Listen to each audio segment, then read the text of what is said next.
Okay, so hari ini dan minggu depan kita akan go through kita akan tengok soalan-soalan sebenar yang akan masuk format sebenar untuk peperiksaan pertengahan tahun yang akan datang. So kita akan buat ulang kaji. Okay, minggu depan kita akan buat ulang kaji and then kita jawab sama-sama soalan dan juga macam mana cara jalan kerja untuk kita jawab soalan tersebut. Okay. So kamu lihat dahulu format ni adalah format soalan. Okay, format soalan. Okay, boleh nampak? Nampak. Boleh. Okay, baik. Sedap, So ini sedap. adalah ini adalah format untuk soalan sebenar. Okay, dia akan ikut instrumen PT3 lah. Okay. So untuk soalan peperiksaan pertengahan tahun nanti akan terbagi kepada 3 bahagian. Yang pertama bahagian A. So bahagian A ini adalah soalan dia adalah aneka pilihan. Okay, maksudnya soalan A, B, C, D lah. Okay, objektif. Dia ada pilihan. Dia ada 20 soalan dan juga bernilai 20 markah. Okay, ini bahagian A ni biasa kamu nampak lah. Soalan A, B, C, D, dia ada pilihan jawapan.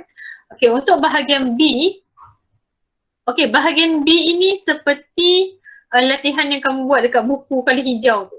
Okay, dia adalah bentuk subjektif respon terhad lah. Maksudnya dia adalah kamu perlu tunjukkan jalan kerja dia. Okay, dia ada 5 soalan. Okay, 5 soalan bernilai 20 markah. Okay, dia adalah objektif pelbagai bentuk. Maksudnya ada pelbagai lah, sama ada kamu kena tanda right ke, kamu kena isi jawapan ke. Ini adalah objektif pelbagai bentuk. Okey, untuk bahagian C. Bahagian C yang ada situasi. Okey, contoh dia bagi situasi, kamu kena carilah penyelesaiannya. Dia ada soalan-soalan dia.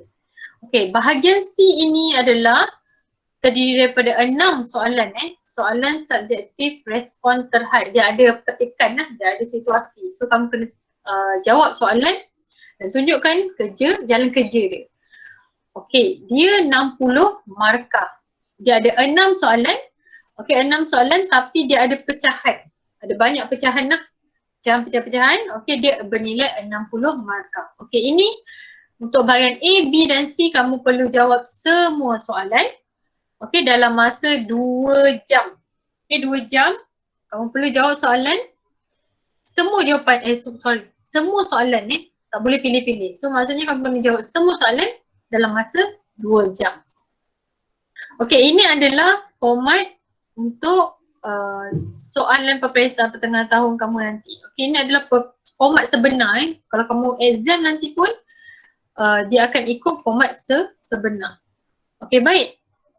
Kita tengok.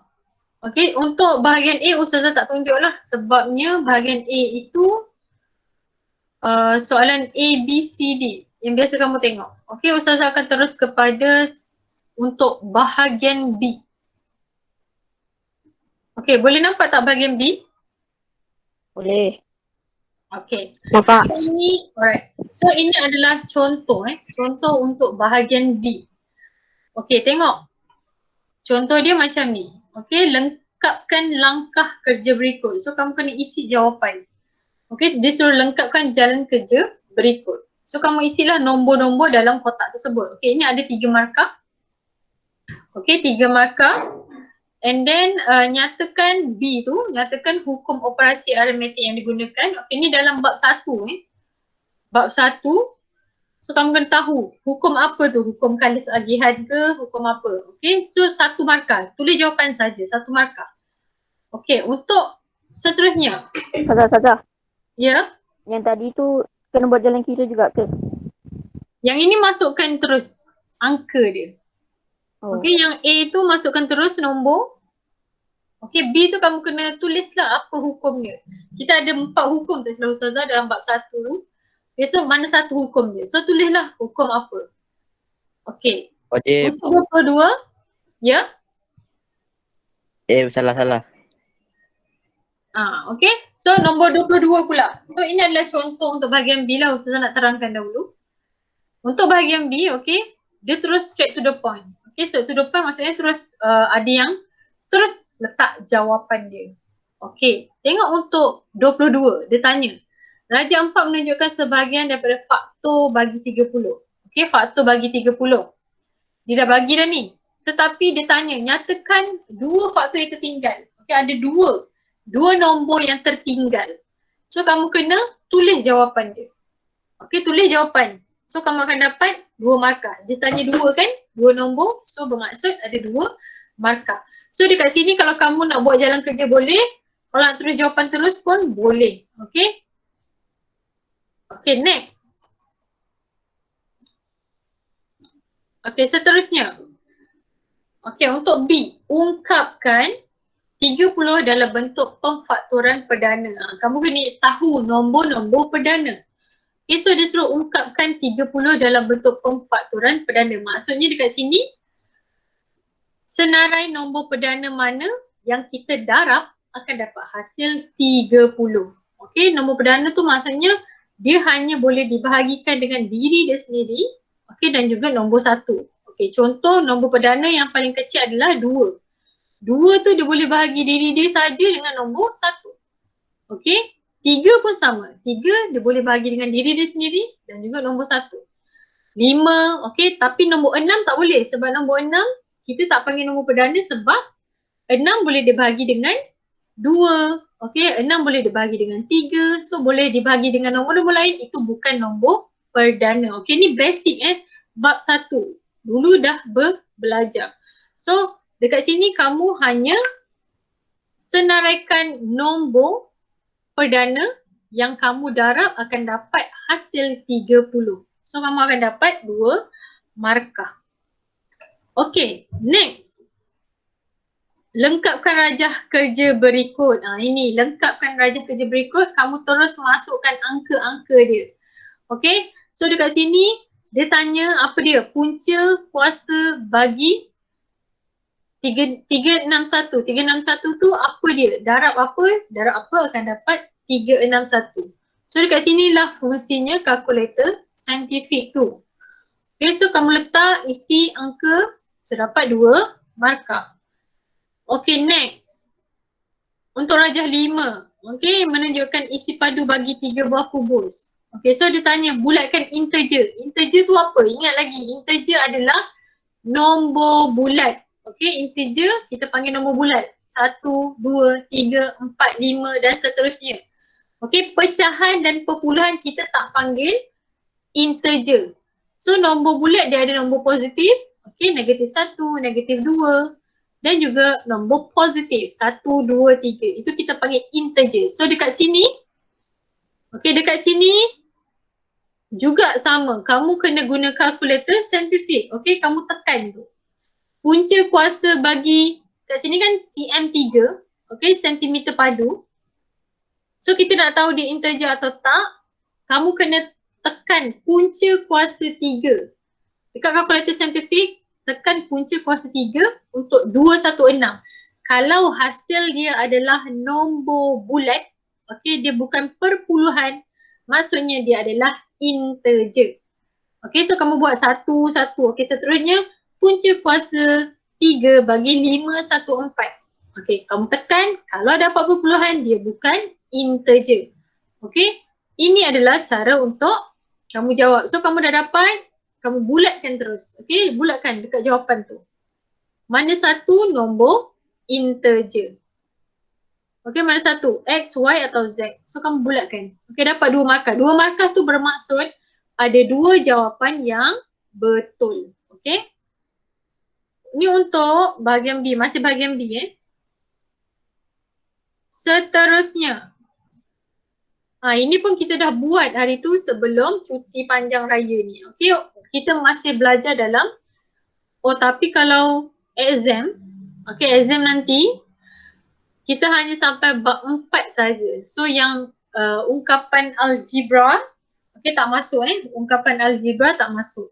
Tapi ni Ustazah tunjuk saja contoh soalan untuk bahagian B. Okay, ini adalah bentuk-bentuk dia lah. Dia straight to the point. Okay, kalau macam ni 2 markah. So ingat lagi sebutan tu kamu kena pecahkan lah. Okey, pecahkan. Kalau dia dah bagi satu ungkapan algebra, so kamu kena pecahkan.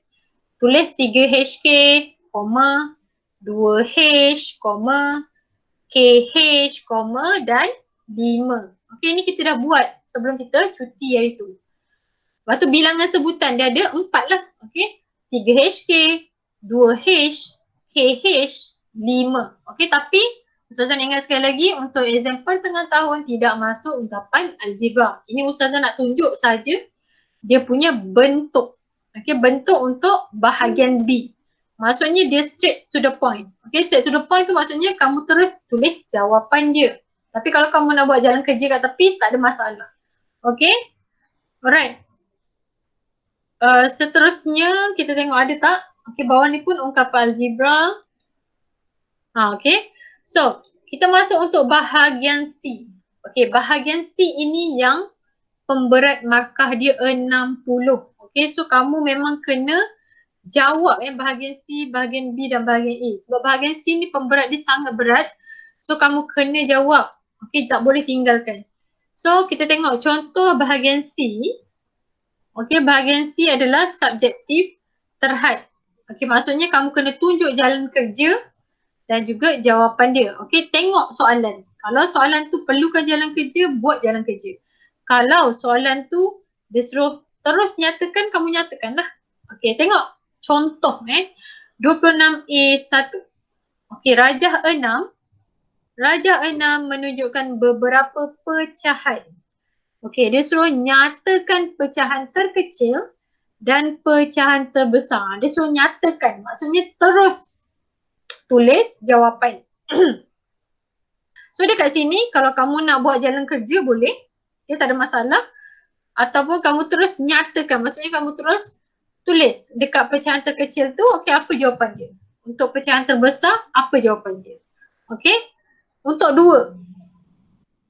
Sama, okey, 2 ni dia tanya rajah 7 menunjukkan satu garis nombor. So dia suruh nyatakan integer untuk P dan juga Q. So kamu kena tulis terus P sama dengan berapa, Q sama dengan berapa. Tapi kalau kamu nak conteng-conteng dekat garis nombor ni tak ada masalah. Okey, kalau kamu nak kira lah. Okey, ingat lagi macam mana garis nombor? Okey, so nyatakan terus P berapa, Q berapa. Okey, kamu dapat 2 markah. Okey, seterusnya B. B ni cari nilai bagi negatif 1.8 tolak. Okey, ini kamu kena selesaikan. Okey, maksudnya di sini ada jalan kerja. Okey, jalan kerja maksudnya kena tunjuk satu-satu. Okey, tunjuk. Tak boleh tiba-tiba tulis jawapan terus. Okey, kamu terus tulis jawapan walaupun betul. Okey, dia tetap tak dapat markah. So, kamu kena tunjuk jawapan and then kita akan tengok jawapan tu betul atau tak. Tapi kalau jalan kerja kamu betul, okey, jalan kerja betul, jawapan pula salah. Okey, masih ada jawapan masih ada markah untuk langkah kerja tu. Sebab tu penting jalan kerja. So kalau jalan kerja kamu betul tapi kamu tersalah jawapan, tak apa. Okey, kamu masih dapat markah untuk jalan kerja. Okey, sebab tu saya cakap kena tunjuk jalan kerja satu-satu. Okey. So, ke sini 3 markah maksudnya kena tunjuk jalan kerja. Okey. Next. Okey, ni contoh seterusnya. Ni dia bagi pernyataan. So, kamu kena fahamkan dan juga selesaikan. Okey, contoh dekat sini dia bagi situasi. Hisham beli saham pada 31 Disember 2016. Okey, so jadual 2 ni menunjukkan nilai saham tu pada 31 Disember dari tahun 2017 hingga 2019. Okey, maksudnya turun naik saham tu dia tunjukkan dalam jadual tu. Tengok situasi 2017 apa yang berlaku? Berlakunya penurunan saham. Okey. 2018 berlaku peningkatan pada nilai saham tu. 2019 pun sama, berlaku peningkatan pada nilai saham. So dekat sini ditanya, tentukan keuntungan atau kerugian Hisham jika dia menjual semua sahamnya pada 2019. So kamu kena nyatakan. Okey, kamu kena tunjuk jalan kerja. Macam mana? Macam mana? Sama ada last kali tu dia rugi ataupun untung. Kalau rugi berapa nilai dia, kalau untung berapa nilai dia. So dekat situ kamu kena fahamkan lah, kalau dia kata nilai berkurang tu maksudnya dia adalah negatif ringgit Malaysia 14,634. Kalau dia kata nilai berkurang tu maksudnya dia berlaku defisit. Defisit tu adalah negatif. Kalau dia cakap nilai bertambah maksudnya tambah ringgit Malaysia RM7,230. Sama juga dengan 2019.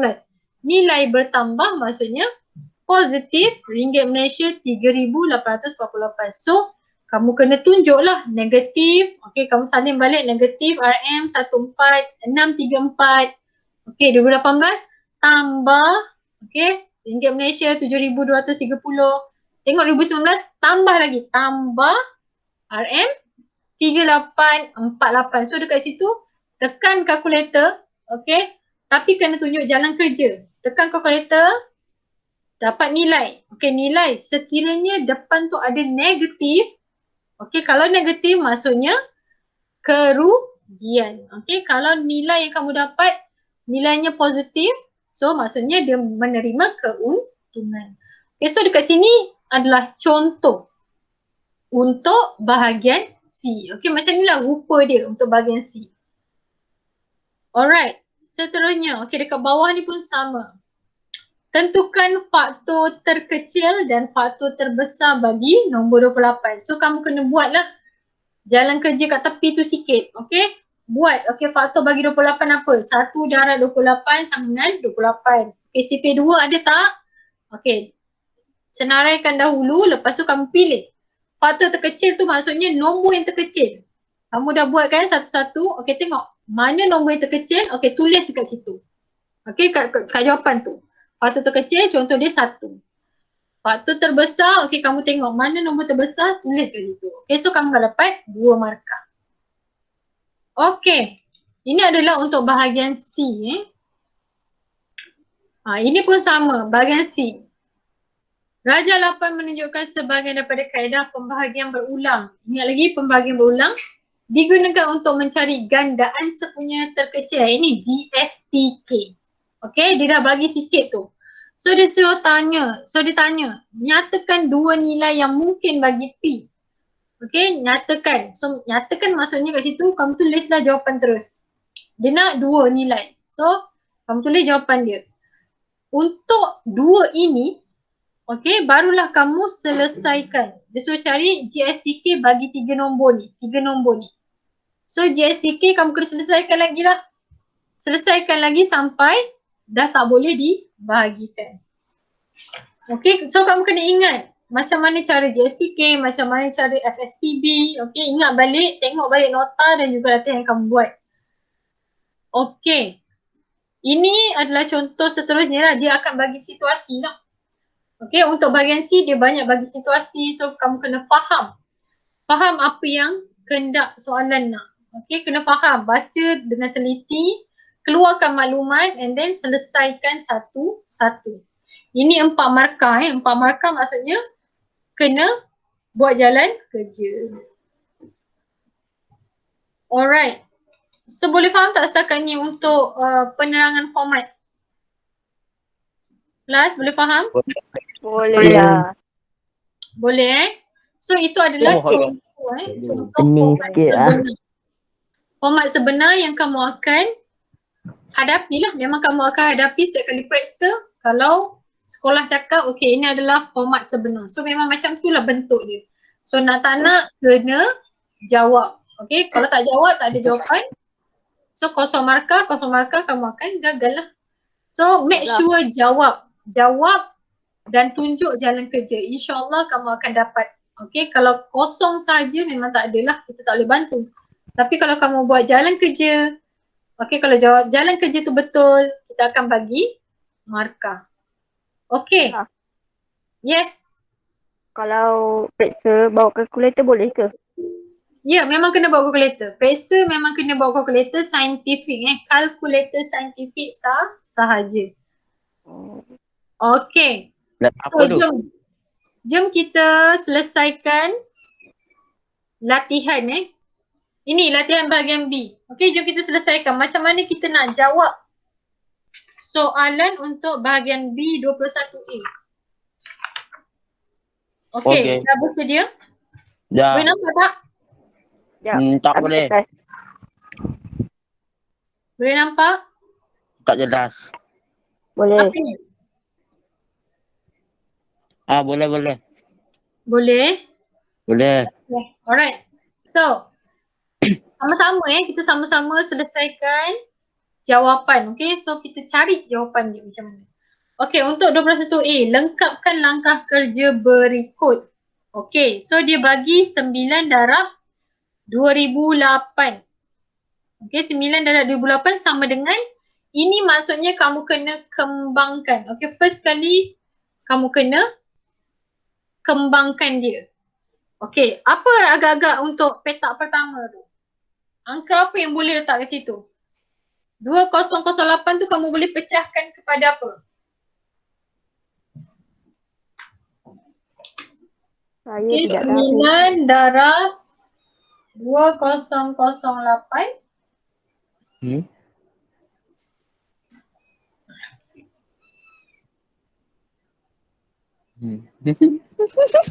9 darab 2008. Okey, dia sama dengan 9 darab berapa? Ada 2 nombor kat sini. Nombor berapa tambah nombor berapa dapat 2008. Ini adalah basic yang kamu dah belajar masa sekolah rendah. Apa nilai yang kita boleh letak kat situ? Bahagi. Ini dia dah tulis dah tambah. Nilai, Apa tambah apa dapat 2009? 1004. Ini. Dia akan dapat 2009. 1004 saja. Apa tambah apa? 1004. 1004 tambah apa? 1004. Okey. Contoh kamu cakap 1004 tapi kamu kena tengok bawah tu dia dah bagi 2000, nampak tak? Okey, bawah tu dia dah bagi 2000. So kamu tulis saja 2000. Ikut je. Oh, 2000 tambah 8. 2000 tambah 8. 8. Okey, so kamu tengok jeling-jeling juga. Jeling-jeling juga yang bawah tu dia dah bagi jawapan sikit tu. 2000 tambah 8. Okey, so kamu isilah kat situ. 2000 tambah 8. Okey, yang dekat bawah tu 9 darab 2000. Okey, tambah berapa? 9 darab 8 berapa? 72. 9 darab 8 yang 72. okey, 9 darab 8. So, selesaikan dapat berapa? 72. 72. Total 9 darab 2000 tambah 9 darab 8 berapa? Tambah semua dah. Selesaikan. Last kali apa jawapan dia? Sekejap saja. Sekejap. 18,000. 18,000 lagi? 72. 18,072. Pandai akaun kita. Okay, so make sure ada calculator. So macam tu cara dia kamu kena tengok. Dia dah bagi, ada yang dia dah bagi jawapan dekat situ. Okay, kamu masukkan saja 2000 kat sini. Okay, so tambah 8. Okay, 2000 tambah 8 dapatlah 2008. Okay, so bawah ni kamu tulis balik 9 darab 2000 tambah 9 darab 8. Okay, baru selesaikan. Akhir sekali baru selesaikan. Dapatlah 18,000. 18,072. Okay, itu untuk A. Okay, untuk B. Untuk B, dia tanya hukum operasi apa tu? Kalau kamu ingat. Hukum operasi apa tu? Tambah tolak. Bab 1. Masa bab 1 lagi kita dah belajar ada 4 hukum operasi aritmetik. Yang mana satu? Algebra. Bukan. Tambah darab. Nampak sangatlah tak tahu ni. Okay, so kalau kamu tengok balik nota-nota, okay, kamu scroll balik atas nota tu, ada 4 hukum aritmetik. So jawapan untuk ini, okay, di mana kita kembang-kembangkan dia, ini adalah kita panggil hukum Kalis agihan. Okay, so kamu tulis saja jawapan ke situ, hukum Kalis agihan. Okay, so dapat satu markah. Okay, next. Okay, tolong tutup mic Tutup mic. Okay, so untuk 22, rajah 4, okay, menunjukkan sebahagian faktor bagi 30. So kamu ingat lagi macam mana kita nak cek faktor? Okay, kalau dia tanya faktor bagi 30. Okay, faktor bagi 30. So senaraikan satu-satulah. Dekat sini dia dah bagi tu. Okay, dia tanya ada 2 lagi faktor yang tertinggal. So kamu nak kena pasti. Apakah 2 nombor tertinggal tu? Tak apa, kamu ambil masa sikit. 1 darab 30. Okay, CP2 ada tak? 2 darab berapa? Saja. Ya, 2 darab? 1. 2 darab berapa dah dapat 30? 15. 2 darab 15 sama dengan 30. Okay, CP3 ada tak? Ada. Okay, darab berapa? 10. 10. Okay, dapat 30. CP4 ada? Tak ada kot. CP4 tak ada. Okay, CP5 ada? Ada. Ada. 5 darab? 7. 5 darab? Jauh noh. 5 darab 6. 6. 6. Okay. CP6 tak payahlah sebab dia dah jumpa dah nombor 6. So kita stop sampai sini. So dekat sini adalah faktor bagi 30. So dekat sini dia dah bagi. 1 ada. Okay, kamu tengok dekat peta minda tu. 2 dah ada. 3 ada. Okay, 30 ada. 15. 10. Okay, so ada 2 nombor yang belum ada, iaitu nombor 5. 5 dengan 6. 6. So kamu tulis terus jawapan. Jawapan dekat situ kamu tulis 5 dan 6.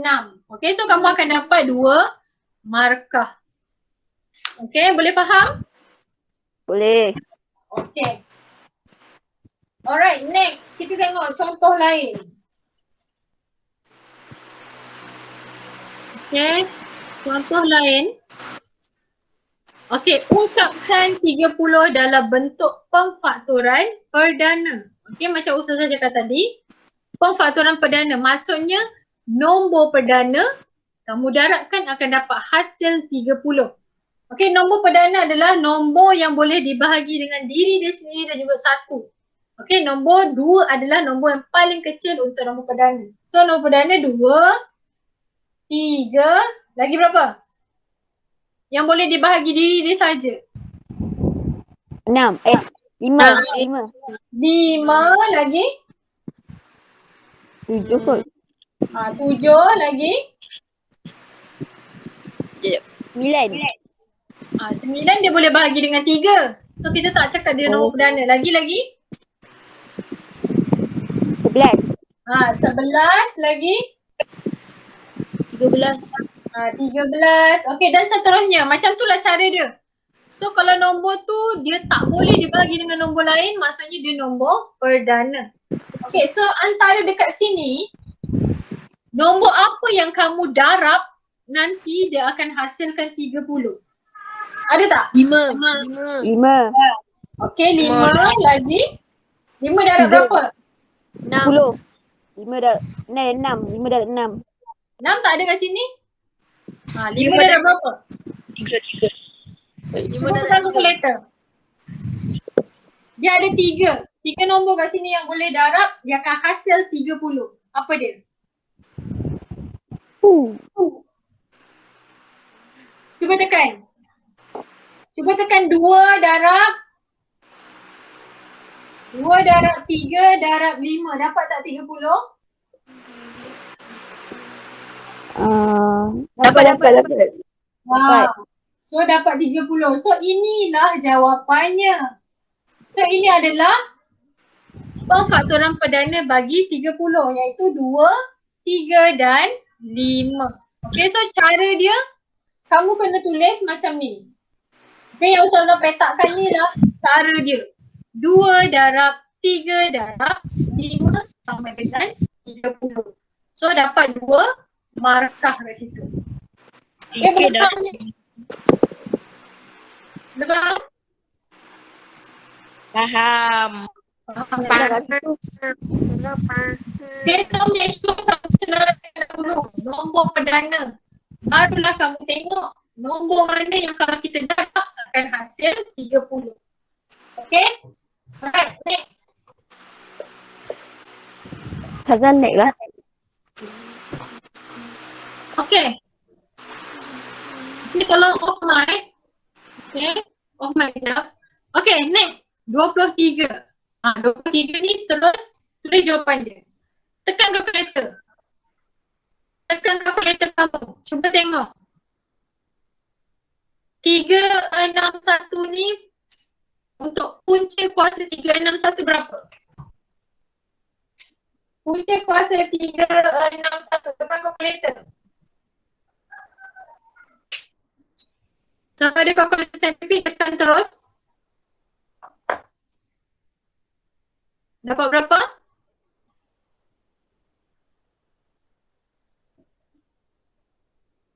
Tahu tak macam nak tekan tu? Lupa. Ustazah. Ya. Ustazah lag lah. Okey, pertama sekali tengok dekat kalkulator saintifik kamu. Okey, ada simbol punca kuasa. Ada tak jumpa simbol punca kuasa? Ada. Okey, tekan. Tekan punca kuasa dahulu. Okey, dah tekan? Belum. Tekan punca kuasa. Ya.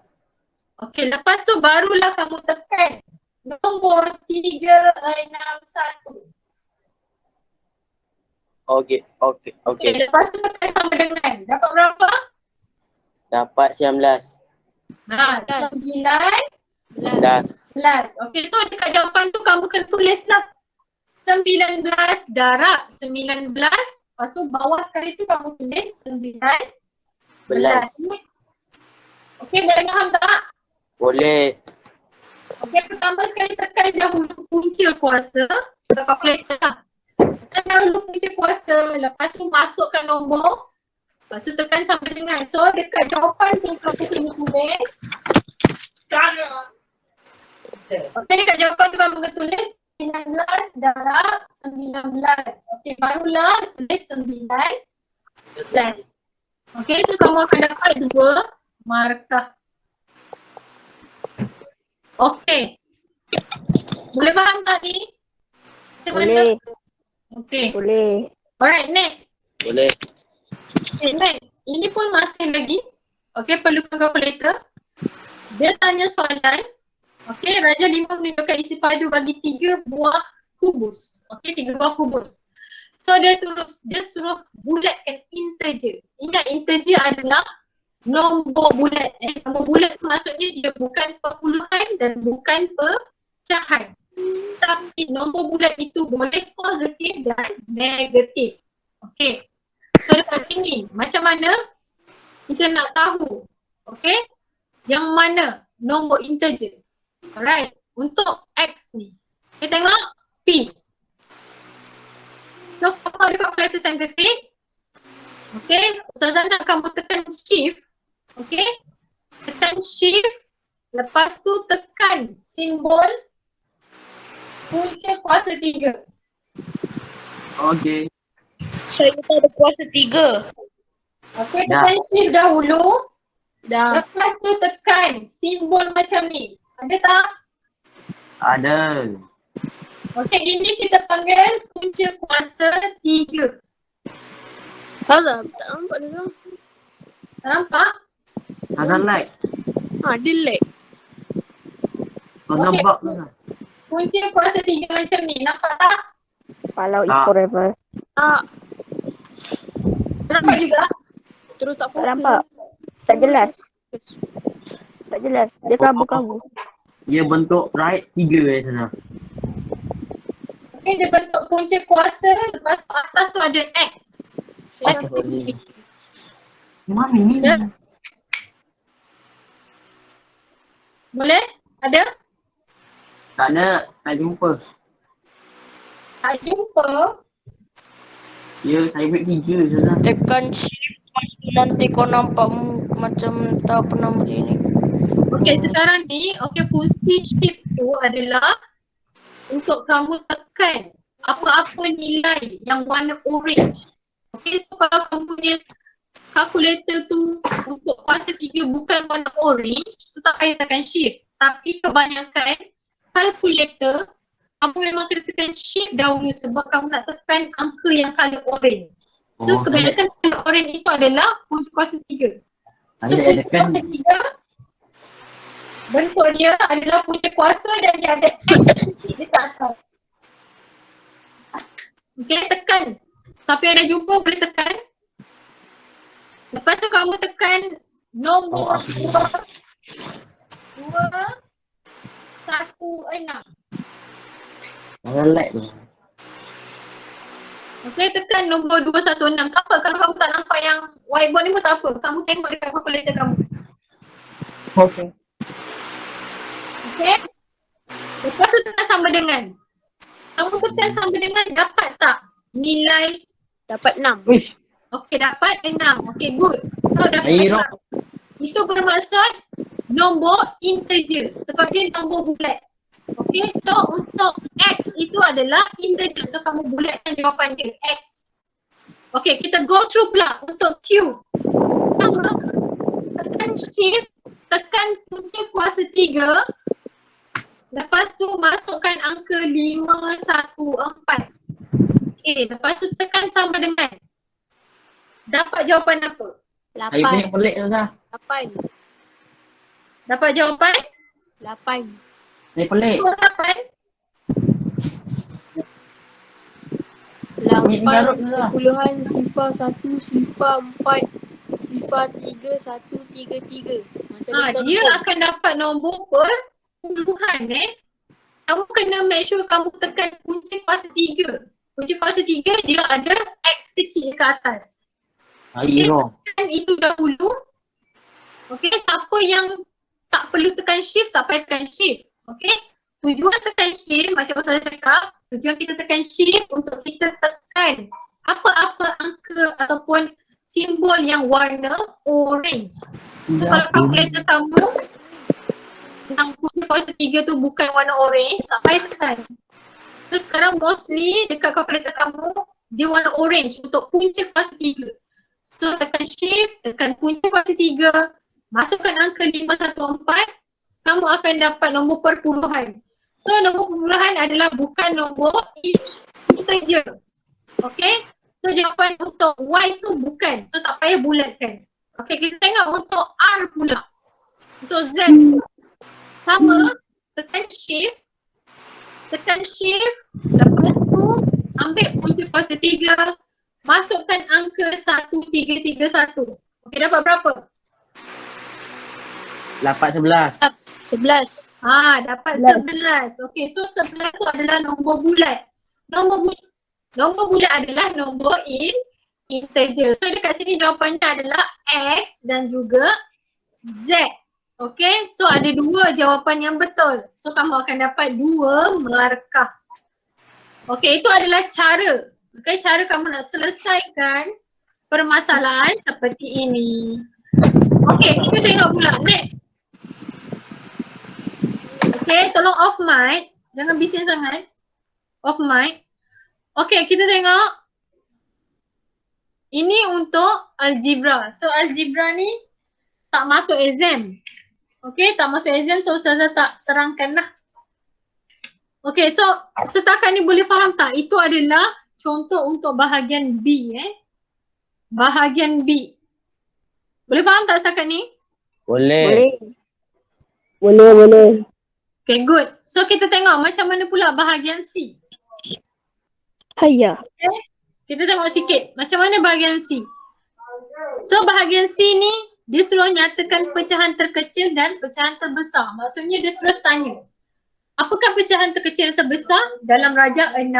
Okay. So cara dia, cara dia sama juga.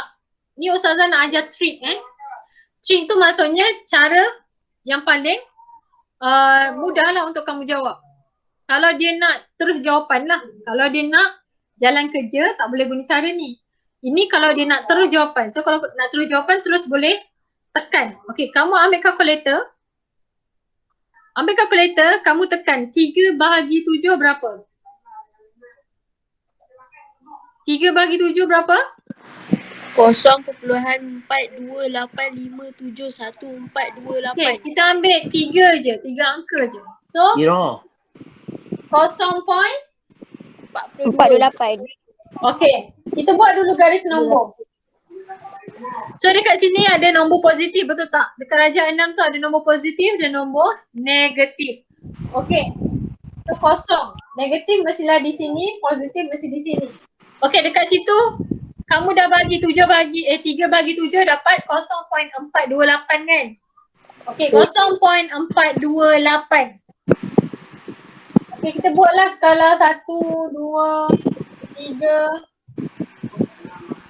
Okay, 0.4 mungkin ada di sini.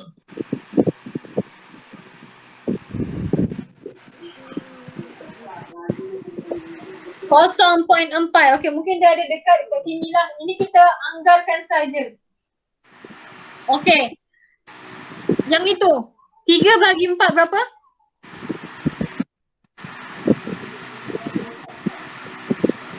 Kosong berapa? 0.75.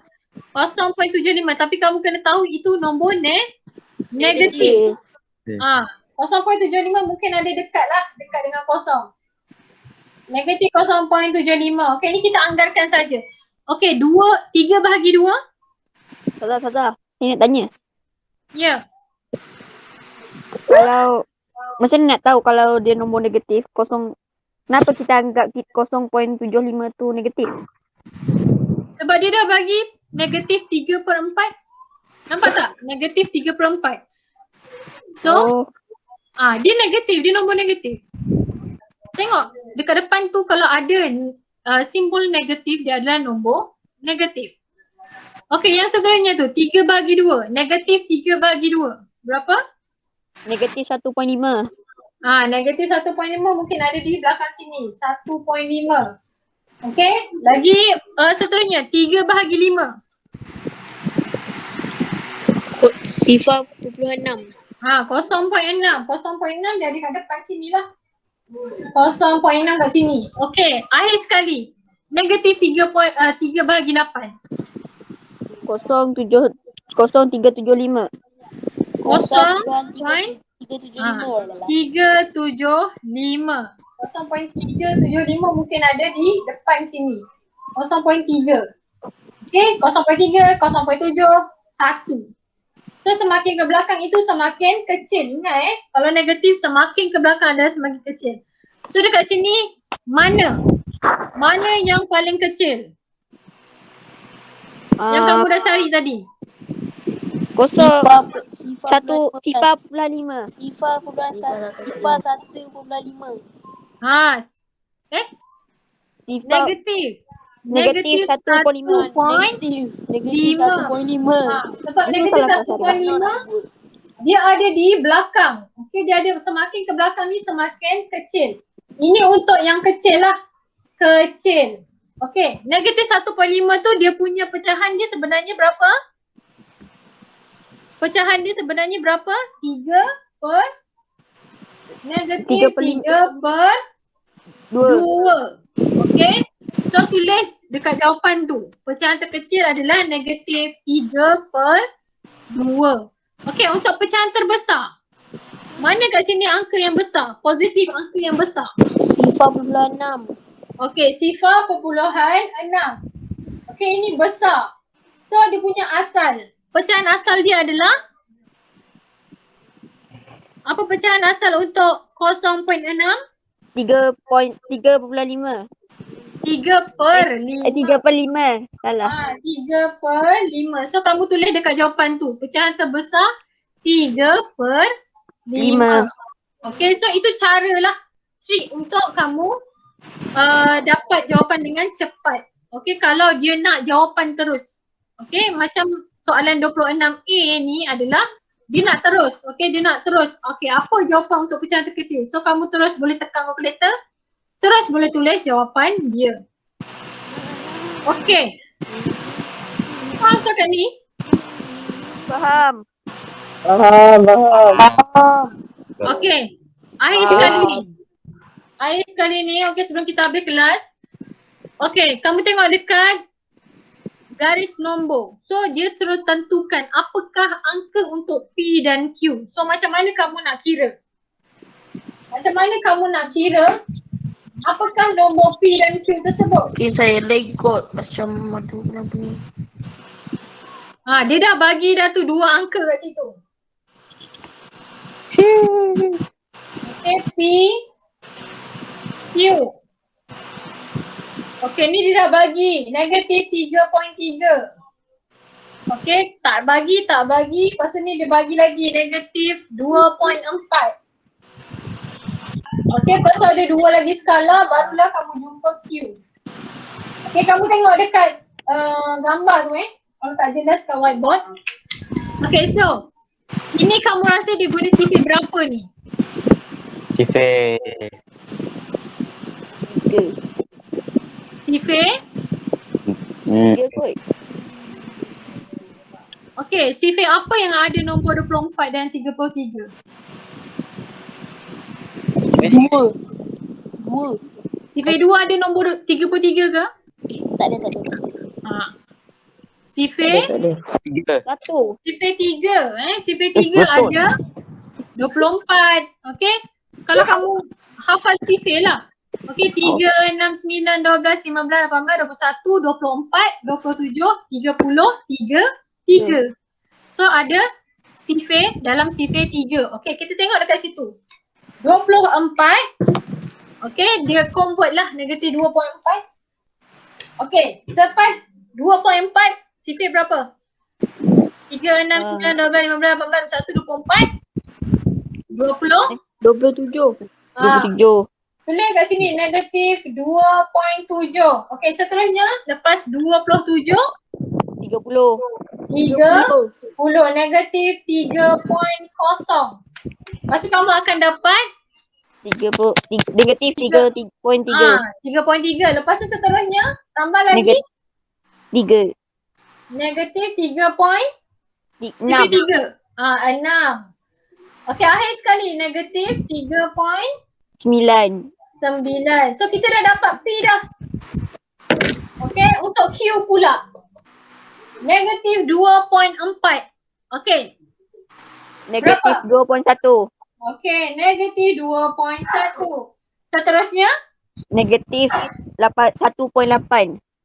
negatif 1.8. Seterusnya Negatif 1.5. akhir sekali kita akan dapat negatif 1.5. Okay, so 1.5 ni adalah Q. Q. Okay, boleh faham? Boleh. Cara dia. So make sure, okay, make sure kamu kena tahu itu sifir apa. Bila kamu dah tahu tu sifir apa, kamu letak saja angka. Okay, letak saja angka dia dekat skala tersebut. So kamu dapatlah nilai P dan juga nilai Q. Okay, so nanti jawapan dia kamu tulis je. P sama dengan negatif 3.9. Q sama dengan negatif 1.5. Okay, tulis je jawapan kat situ. So dapat 2 markah. Okay. Boleh tak setakat ni kelas? Boleh. Okay, so Saya Ustazah. sentiasa boleh. Okay, so okay, kelas. Okay, so kita dah tamat untuk hari ni.